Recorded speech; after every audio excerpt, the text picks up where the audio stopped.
કોઈ મંચ પર નહીં મળે, કોઈ યુટ્યુબમાં નહીં મળે અને કોઈ વોટ્સઅપ પર નહીં મળે. આને મેં બહુ સાચવીને રાખી છે. તમારી અને મારી બધા સાથે થઈ છે, પણ આપણને ખબર નથી, આપણે જોઈ જ નથી શક્યા. આવી કિંમતી ચીજ જે આજે હું તમારી સાથે શેર કરું છું એને મેં જાણી કરીને વોટ્સઅપ પર નથી મૂકી. કેટલીક એવી ચીજો હોય જે લાઈવ કહેવામાં મજા આવે. તમે મા બાપના ઘણા બધા ડાયલોગ સાંભળતા હશો, એ લગભગ મારો અવાજ.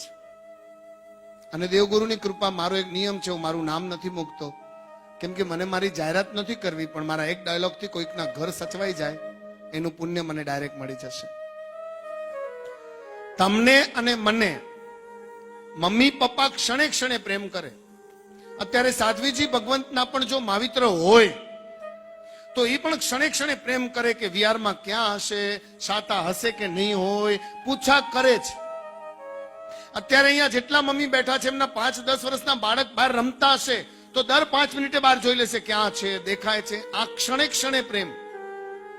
પણ આટલા બધા ક્ષણ ક્ષણના પ્રેમમાં સૌથી શ્રેષ્ઠ 3 જ પ્રેમ મમ્મી અને પપ્પાના, તમારા માટે અને મારા માટે સૌથી શ્રેષ્ઠ 3 જ પ્રેમ.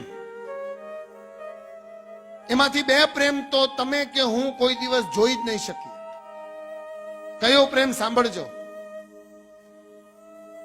આજે 2 કલાક 3 કલાક આપણે બેસીને ઘરે જશું, મમ્મી પપ્પાને સોરી કહેવાનું છે, કહેજો.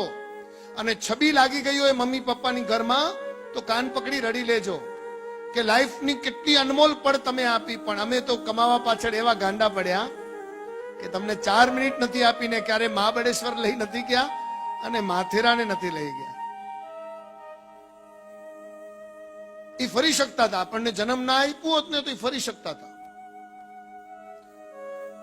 આપણને જન્મ શું કામ આપ્યો? ક્યારેક આપણે ઝઘડો કરીને એટલે તરત કે બાળક, એ તો તમને જરૂર હતી વૃદ્ધાવસ્થામાં એટલે અમને જન્મ આપ્યો. આપે જ ડાયલોગ. પણ આ વાત ખોટી.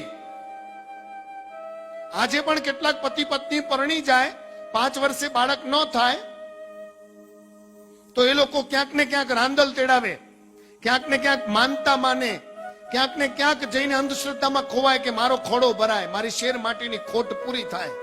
શું કામ?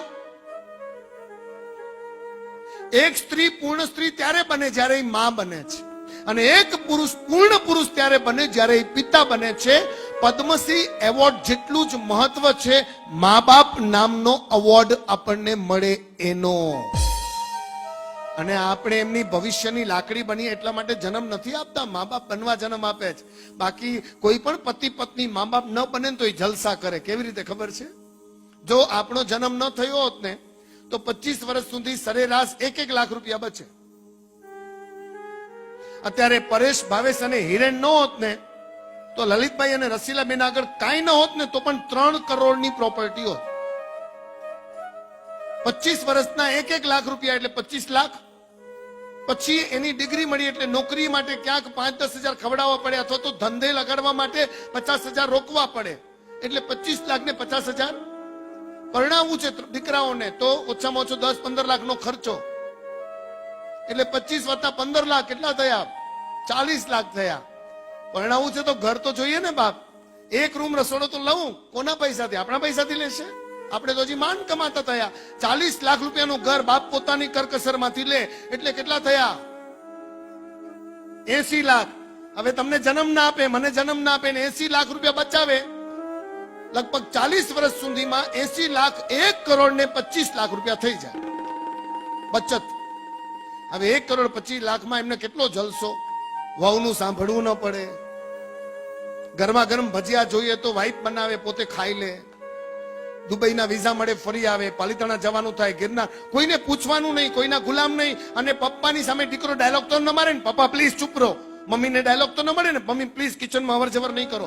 મન ફાવે ત્યાં જલસો કરે. બોલો, સંતાન ન હોય તો ચિંતા, એમાંય દીકરી ન હોય તો ડબલ ચિંતા ઓછી થઈ ગઈ. સાસરે જાય તો પણ ચિંતા પડી હોય. કેટલી ચિંતામાંથી મુક્ત રહે બોલો. એટલે કોઈકે કહ્યું કે હાલ સંતાનો સાથે મા બાપ રહેતા હશે એ કદાચ 90% સુખી હશે, પણ વૃદ્ધાશ્રમમાં એકલા મા બાપ રહેતા હશે ને 100% સુખી હશે. કોઈક આવીને કંઈક કરી આપતું હશે ને કોઈક કરી ન આપે તો પોતાના ખૂણે બેઠા હશે, કોઈનું સાંભળવું તો નથી પડતું ને. બાપ ચૂપચાપ જીવીને ક્યારે શ્વાસ પૂરો થાય એની રાહ તો જોઈ લે છે ને. પણ કદાચ તમે મમ્મી પપ્પા સામે, હું પણ ક્યારેક બોલી જાઉં છું મમ્મી સામે, તો મારી આ વાત ઘડે ઉતારીને તરત બીજી પડે કહી દઉં છું, સોરી મમ્મી, મારી ભૂલ થઈ ગઈ. મારી મમ્મીની આદત છે ગુરુમણિયા, 2 દિવસ એક સાડી પહેરે. એટલે હું કહું, મમ્મી ક્યારેક આપણા ઘરે મહેમાન આવે તો 2 દિવસ પહેરેલી સાડી નહીં, તું બદલી નાખ, હવે તું ઉત્તમ છેડાની મમ્મી છે. પહેલા હું તારો દીકરો હતો ને, હવે તું મારી મમ્મી છે. થોડીક મારી વેલ્યુ વધાર મમ્મી. આપણે ક્યાં કોઈ જઈએ તો સારી સાડી પહેરવાની, નહીં તો મારી મમ્મીએ તકિયાનો ત્યાગ કર્યો, રસગુલ્લાનો ત્યાગ, નારિયેળ પાણીનો ત્યાગ, એવી રીતે 3 સાડીમાં રહેવું, 4થી સાડી નહીં, આવો પણ ત્યાગ કરીને બેઠા છે. છતાંય જીદ કરાવીને હવે 3 લવ તમને ને મને શેર કરું છું, સાંભળજો. સૌથી પહેલો પ્રેમ મમ્મી અને પપ્પા આપણને કરે છે, આપણે જોઈ નથી શકતા. કેવી રીતે? પરેશભાઈ, અમારા રસીલાબેન સંયુક્ત પરિવારમાં રહ્યા છે. જ્યારે તમારો જન્મ થવાનો હશે ને, તમે 7 મહિનાના હશો પેટમાં, તમે 7 મહિનાના છો પેટમાં રસીલાબેનના, અને આખા ઘરનું કામ કરીને એક પુત્ર વધુ તરીકે રસીલાબેન થોડા નવરા થયા રાતના 11 વાગે. આ દરેક સ્ત્રી કરે, જે માં બનવાની હોય. ગુજરાતી સાડી પહેરવાની, રૂમમાં આવી ગયા પોતાના, આજુબાજુ કોઈ નથી જોતું, પોતાની મર્યાદા સાચવે, સાડીનો પાલવ પેટ પર વાલથી હાથ ફેરવીને રડી પડે. એ મમ્મીનો આપણા માટેનો પહેલો પ્રેમ. હજી આપણો જન્મ નથી થયો, રૂમમાં કોઈ નથી, 7 મહિનાના ગર્ભને પેટ પર હાથ ફેરવી વાલ કરીને રડી પડે, અને કલ્પના કરે કેવો હશે, ક્યારે આવશે, કેવો રમાડું, દીકરો હશે કે દીકરી હશે. ઓન ધેટ ટાઈમ પપ્પા આવે, ઓન ધેટ ટાઈમ લલિતભાઈ આવે, પરેશભાઈ. અને લલિતભાઈ રસીલાબેનને કે, કેમ શું થયું? કાઈ નહીં, લાલાની જરા અધીરાઈથી રાહ જોઉં છું ને એટલે રડી પડી. લાલો કઈ કે છે એટલે લલિતભાઈ શું કરે ખબર છે? રસીલાબેનના પેટ પર કાન મૂકીને સાંભળે. આ પપ્પાનો પહેલો પ્રેમ, સ્ટાઇલ જોજો. પછી તરત હસીને કે, પપ્પા આપણા. આ કેતો નથી, આ તો લાત્યું મારે.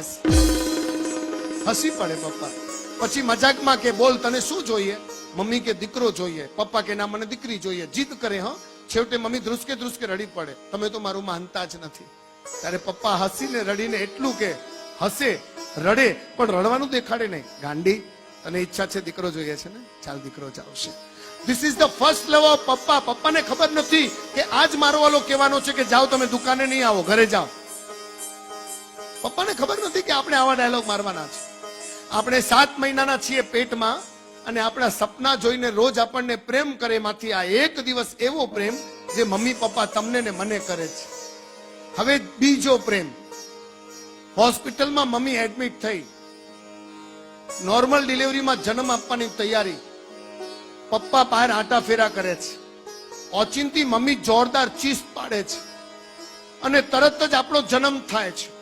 મમ્મી ચીસ પાડે છે, પરસેવાથી લથપથ કાયા થાય છે, લોહીથી આખી કાયા ભરાઈ જાય છે. મમ્મીનો બ્લડ પ્રેશર ડાઉન થયો અને દીકરાનો જન્મ થયો, અને તે જ ઘડીએ મમ્મી બેહોશ થઈ ગઈ. દીકરાને ઉલટો કરીને ડોક્ટર થપથપાવે છે, અને 5 મિનિટ પછી આપણે રડવાનું ચાલુ કરીએ છીએ. અહીંયા રડવાનું ચાલુ કર્યું અને બેહોશ મમ્મી ત્યાં ભાનમાં આવી.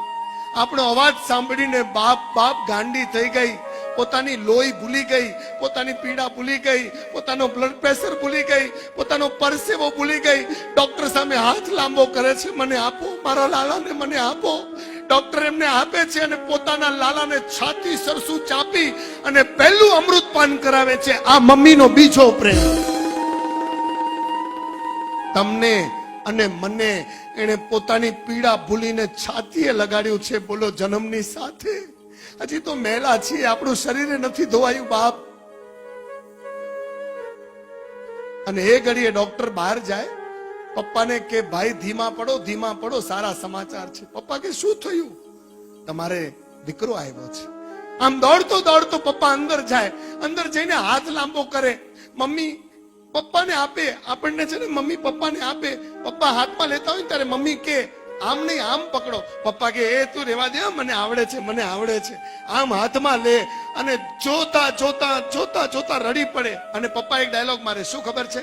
એ તારા જેવો નહીં, મારા જેવો લાગે છે. આ પપ્પાનો બીજો પ્રેમ. ગાંડો થઈ જાય પપ્પા, બધું જ ટેન્શન દૂર થઈ જાય.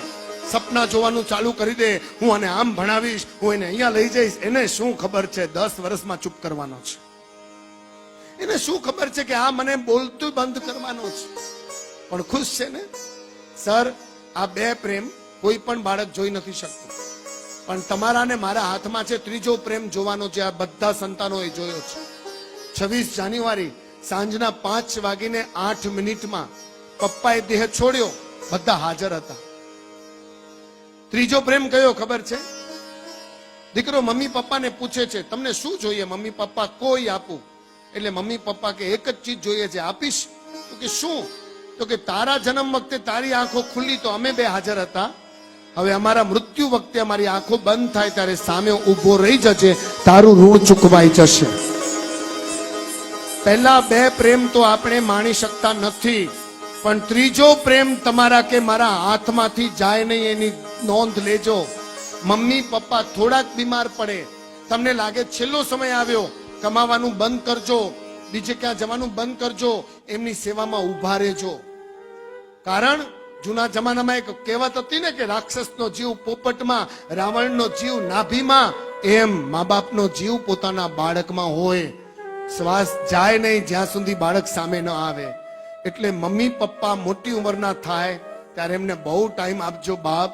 એમને લાકડાની લાકડી નથી જોઈતી, પણ પોતાના ઘડેલા રમકડાની લાકડી જોઈએ છે, જેનું નામ સંતાન છે. Dedicate to all your mother and father. આપણી આગળ માત્ર 40 મિનિટ છે. શાર્પ 7 વાગે વિરામ આપશો. ત્યાં સુધી જેટલું થાય તમારા ઘરમાં ભરી જવા માંગુ છું. જેટલો હું પ્રેમ કરું મમ્મી પપ્પાને, એટલું આપ કરો, એ જ મારી ઈચ્છા છે.